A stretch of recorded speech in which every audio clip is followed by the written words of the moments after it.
Hi there, very good evening to all our viewers. Welcome to Markets Tomorrow right here on ED9, the Mumbai News Centre. I'm Tanveer Gill, and what a day it was really for the markets. We were talking 8,400, talking about making fresh 2016 highs, but not a bad show for the index. We could have bargained for better participation in terms of volumes. But even so, led largely by PSU banks and real estate stocks, the market did well for itself, and the broader markets pitched in, which reflected in the market breadth, which was healthy and in favor of the advancing stocks. We'll talk about today's session with our prominent panel of guests, Sameer Arora of Helios Capital, Mayuresh Joshi of Angel Broking, and Manas Jaiswal will help our viewers with technical ideas to trade better and more appropriately tomorrow. But first, a quick run through on the top headlines and the stories coming in from the markets desk. And the Nifty was really chasing the 8,400 mark at a fresh 2016 high in the session today. The Nifty gains include 6% from the lows of the Brexit day vote, and so that's the kind of comeback the market has made from the kind of volatility and panic sell-off we witnessed on the Friday before last. PSU banks, real estate stocks were the mainstay in the session today. You had ONGC, which was the top gainer on the back of crude prices bouncing back. Tata Motors DVR, with the pound seeing a thrashing.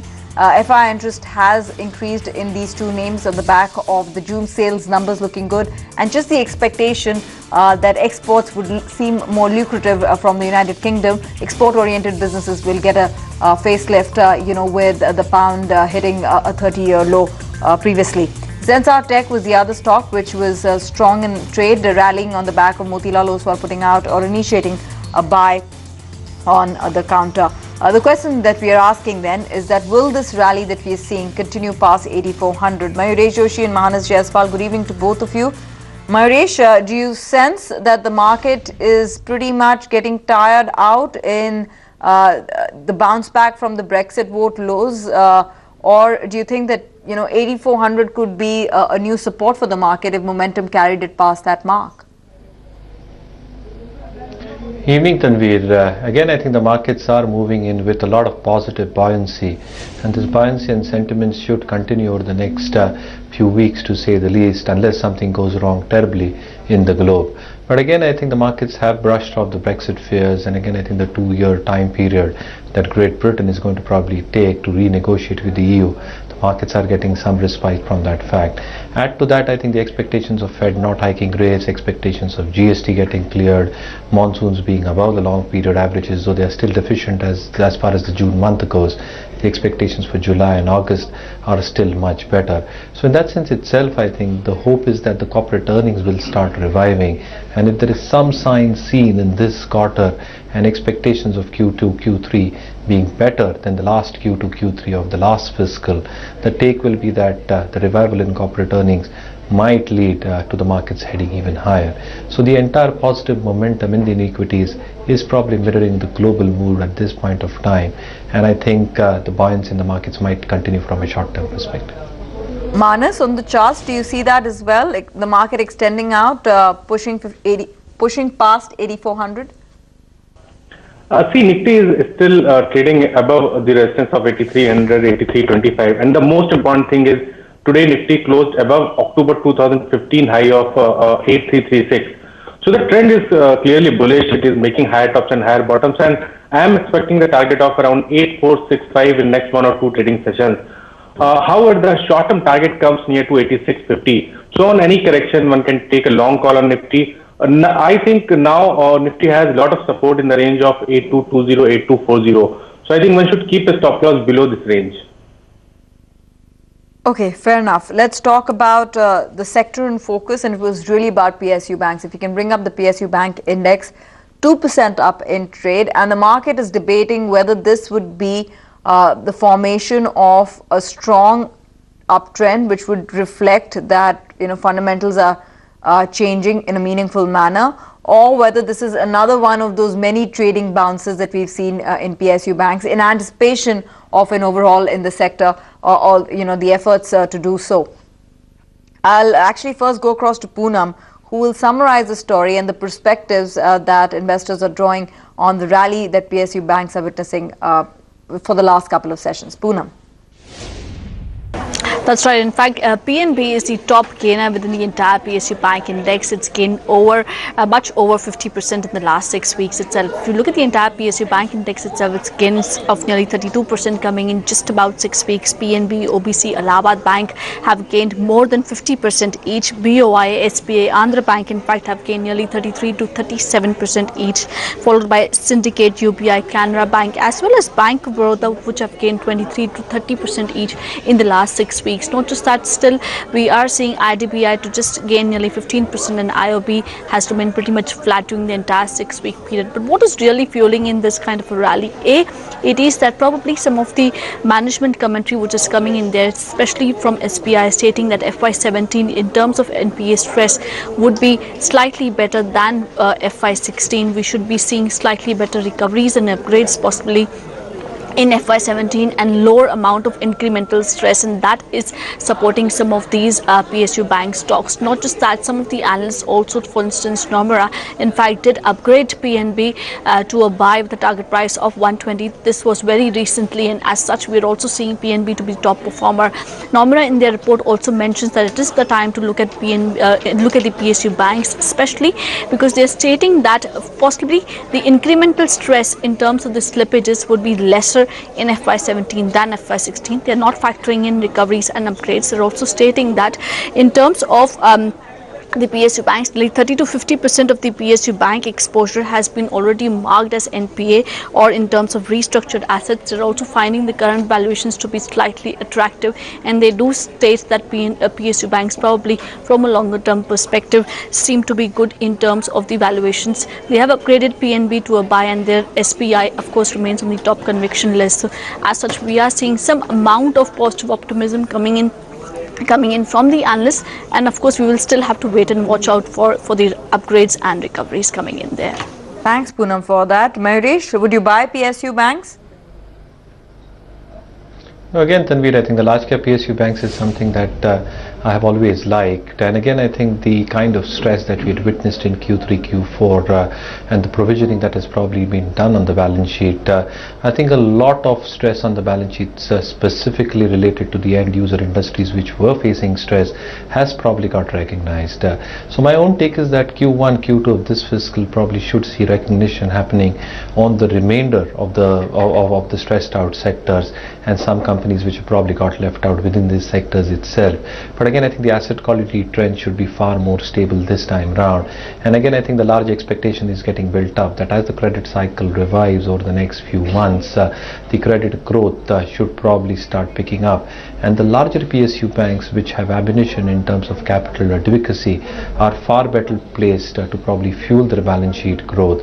And though they are a tad bit expensive compared to the mid and the small cap peers, I think they are still better placed in terms of their balance sheet outlook and the kind of return ratio profile that they can probably generate. So the larger PSUs banks is something that I've always liked. I'll continue to do so with the expectations that the next two fiscals will be far better than what we have probably seen in terms of recognition for FY16. Okay, Manas, top 3 trades among PSUs. Okay, in fact, I'll come to Manas on that in just a bit. But, you know, the other story, as we highlighted in our headlines, was about Zensar Tech. You know, we're talking about value opportunities in the market where there is, growth certainty in companies, but at a decent price. And from that perspective, you had Motilal Oswal initiate a coverage on Zensar Tech. Even at 1,050, they're saying buy. 7% up on the stock. Pranay, why? Well, Zensar Tech is a leading mid-cap IT mover in today's session after Motilal Oswal initiated coverage with a buy rating. They have a target price of about 1,300, which means a further upside of nearly 25% from the current levels. The reason why they're so bullish on the company is because of the strategy implementation that the new CEO Sandeep Kishore has been showing. He's an ex-HCL Tech professional, and he's made substantial progress in the new account mining, because that was an area where they were seeing organic degrowth in the last couple of years. Now it has started materializing and yielding results. Also, focus areas such as digital, where it brings in nearly 27% of the revenue, and which is growing at a clip of nearly 37% across some of its streams, much above the peers of about 10 to 15%. There they see a lot of confidence. There are other core strength areas as well, such as ERP implementation in Oracle, infrastructure management services and cloud, and this they believe will further add to growth. So from a degrowth we were seeing on the organic side in the last couple of years, now they're expecting 2% growth this year, which could throttle up to 12% next year. And in this period of 2 years, they believe EBITDA margins can improve substantially by about 240 basis points. Profits can grow 20% on a CAGR basis. So valuations which are just shy of 10 times FY18 earnings, they believe should move up to about 13 times because of the discount gap we are seeing versus peers like Mindtree and Persistent Systems, though it is trading at a premium to peers such as Mphasis and NIIT Tech. But they believe with improved outlook and earnings focus, this stock should definitely move up to levels of about 1300. Thanks for that, Pranay. Manas, we were wanting to get from you 3 top PSU banks that are looking most promising on the charts that viewers can take advantage of in terms of a trading rally from here. See, it's really difficult to keep your eye away from PSU banking space. If you're talking about 3 stocks, I would love to buy 3 mid-cap stocks. First is PNB, second is Allahabad Bank, and third is Syndicate Bank.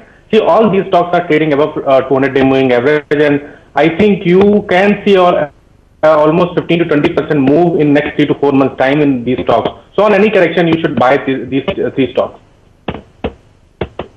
Okay, Punjab National Bank, Syndicate Bank and Allahabad Bank are a buy from Manas Jaiswal. They are in a strong uptrend and viewers watching can take advantage of that trend.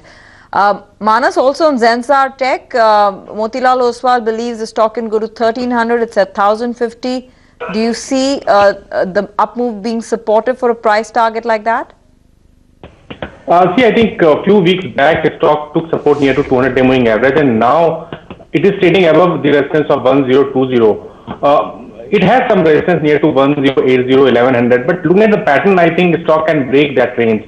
It can come near to 1180, 1190 range in next say around 1 to 2 months time. So definitely, even at current levels, one can take a long call in Zensar Tech, and one should keep a strict stop loss below 990.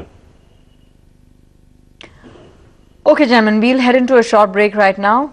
But when we come back, we'll focus completely on how you can benefit from trade in tomorrow's session. And perhaps delve into ideas that can give you returns from a short-term as well as a medium-term perspective. But as we take that break, here's another view from Sameer Arora of Helios Capital on the way ahead for the markets. GST does not matter today for the way our market looks at things, how we look at stock market. We want this month something. This month rain is more important than GST. Big picture, I agree. So in a big picture sense, I would say nothing has happened. In a small picture sense, we are now, no longer after 2008 ever going to say to the world or to ourselves that India is God's gift to mankind. If it falls, we will short along with it or sell. Right now, there is no reason to, because for some reason the world has accepted Brexit very easily. I think it's a bit of a unknown, but I am not preempting. There's no need to preempt.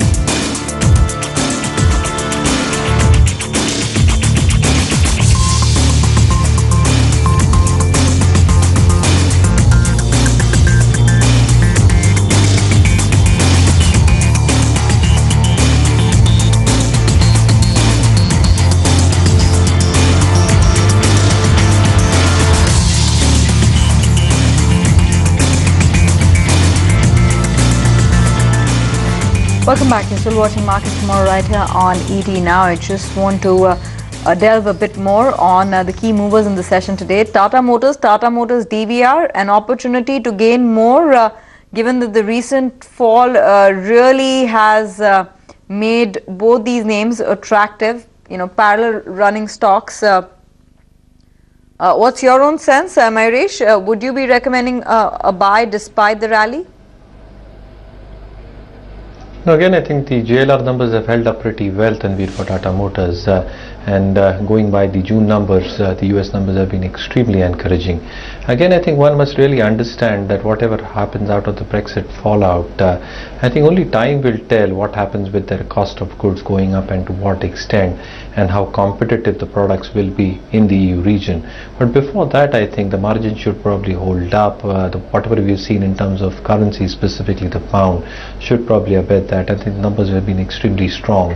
US accounts for 20% of their region, and though Chinese markets have seen some amount of recovery, my entire take is JLR will continue to grow at a very reasonable pace. The Indian context probably has held up for Tata Motors with MHCV sales doing well, but again I think some disappointment was expected to come through, but largely I think the margins should hold up for Tata Motors, and valuations even at these levels are not too expensive, so I think investors clearly holding on to the stock should clearly hold on. Okay, Manas, your own sense on the charts? See, if you are investors, then you definitely buy Tata Motors on this correction. I think Tata Motors has potential to test 520, 550 in next 6 to 8 months time. But if you are a trader, then definitely you should buy Tata Motors DVR, because stock has broken the resistance of 300 today with great volumes. Oscillators are showing positive crossover. So you may see a sharp up move in next 2 to 3 trading sessions in Tata Motors DVR. Stock can test 315. So even at current levels, you can buy it with stop loss of 297. Okay, fair enough. That's a move coming in on Tata Motors.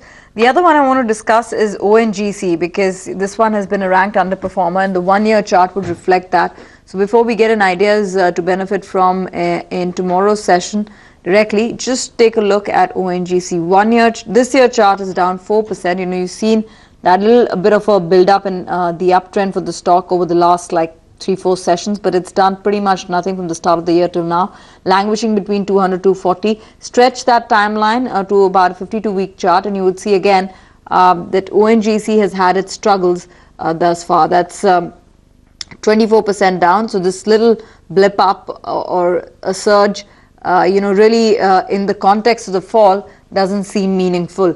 But do you believe that there is more to go with crude oil prices seeing a new reality, a new stable zone? Mayuresh, would you recommend ONGC as a buy? No, valuations definitely, Tanvir, are very, very attractive at this point of time. But one must really understand that how the crude behaves is going to be extremely critical, because ONGC's price movement is now directly correlated with how crude moves. Having said that, if one really expects crude to move in the range of $50 to $55, I think a large part of the gains are already there in the price in terms of how earnings will pan out, because the expectations in terms of production for ONGC over the next couple of years are expected to ramp up to around 27.5, 28 MMT. On the oil side, on the gas side, close to 24.5, 25 BCM, and even with ONGC Videsh, its overseas arm, it's expected to be around 9.5 to 10 MMTOE. So if you take this entire perspective into account, my entire take is that financially nothing changes in terms of a re-rating for the stock. The kerosene hike probably is a sentimental booster, a short probably boost or shot in the arm for ONGC, with expectations building up on such similar hikes happening over the next few months. There is no subsidy probably coming through on ONGC's balance sheet, and the dividend yield of 3% makes the stock attractive. So I think all these things taken into perspective, I don't see that the stock might get re-rated at the current level, but I'm not ruling out a short-term movement on the positive side for the stock, and valuations, as I said earlier, are extremely reasonable and cheap at this point of time. Okay, and on the charts, what's the sense on ONGC right now, Manas? Tanvi, stock was making lower tops and lower bottoms from the level of 450. But in last 2-3 months, stock made a strong base near to 190, 200. The most important part is stock has broken its 200-day moving average today. So this is clear reversal sign. I think the stock has potential to test 260 very soon, maybe in next 1 or 2 weeks time. So if you're a trader, then definitely you can buy it and keep the stop loss below 219. Gentlemen, as we draw towards a close, let's get in your ideas for tomorrow, and I'll start off with you first. Manas, your trading strategies? My first pick would be Syndicate Bank, where stock has broken its 200-day moving average today with great volumes. So I think this trend will continue, and the stock can come up to around 86.